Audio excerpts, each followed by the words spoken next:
Our staggered RMT hip swing uses our RMT club to help us understand both inertial energy and our ability to get to our hips quicker.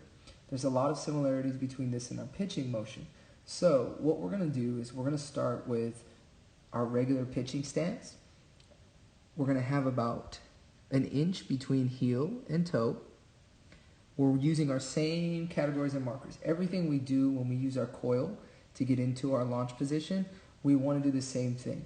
So notice we have this opposing shoulder starting to come inside that knee. I'm rotated and my spine is rotated towards my front knee. So our goals here are we're still doing the same concepts. We're going to pulse into the ground and you'll clearly see I position myself. Notice key metrics, spine and shin angle match. I'm going to pulse. Notice, same things we always talk about, pelvic driven movement. My hips drive energy into the red zone. That energy from there, when I push off the foot, that's where I swing the club. And a very clear understanding is that when I swing the club, what I'm looking for is the sound should happen when I pulse, because we've talked about this plenty of times. Load and force application is a whole body decision.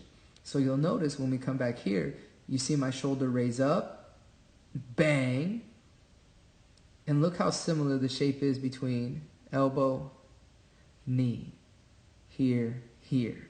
All those shapes remain the same, and I have my stiffness and tension. I see that clearly in our shape right here. Look at these triangles. These are my angles.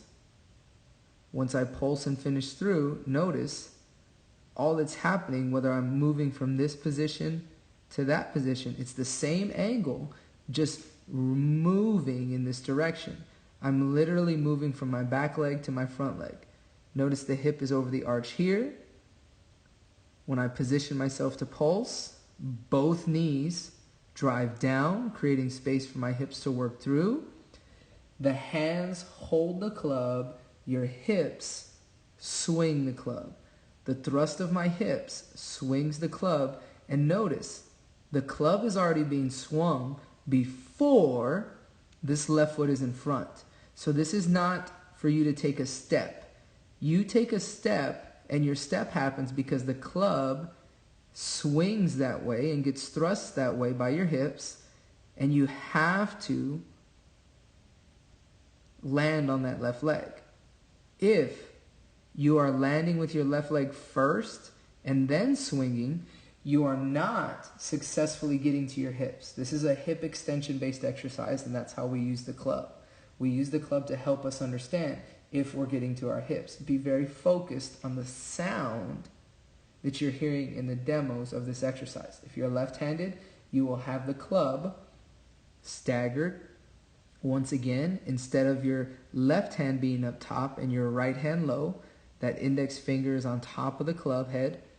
You'll have it on the opposite side, coil over that left knee, and you'll switch grips. So, left hand will be in this position, right hand will be in this position for left-handed pitchers.